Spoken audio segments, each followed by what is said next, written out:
तो कैसे हो सब? अच्छा अच्छा है, मत बता, ठीक ठाक है, वेरी गुड। और वो जो दो गले फाड़ने वाले भाई हैं ना लाहौर के वाबियों के, वो उसके मामू हैं, यानी मामू का दिफा करने वाले वो उसके मामू हैं।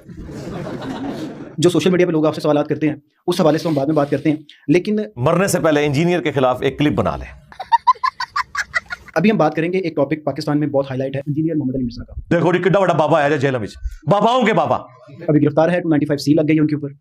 तो इसके हवाले से आपकी क्या राय है? अब ये मैं कई दफा जवाब दे चुका हूं, मैं फिर बोलूंगा इसके ऊपर, तुम्हारे पल्ले कोई शहर रह जाएगी? जो उन्होंने कलमा यार बिल्कुल बिल्कुल सही गिरफ्तार हुआ है वो बंदा, क्योंकि इन्होंने अपना बूस निकालना था और शायद इनकी किस्मत में अल्लाह ने लिखा था कि ये मजीद जलील होंगे, क्योंकि जब ये बोलते हैं फिर मैं मजीद मंजी टोकना है नदी, फिर नदी चीका समाना तक जाती है, छात्र जाके बचते हैं।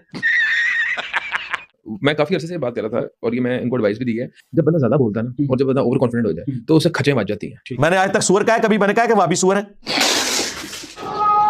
ਉਹ ਭਾਬੀਆਂ ਦੀ ਅਜ਼ਾਨ ਇਹ ਤਾਂ ਕਿਹੜਾ ਆਦਬ ਹੈ ਇਹ ਤਾਂ ਸੂਰ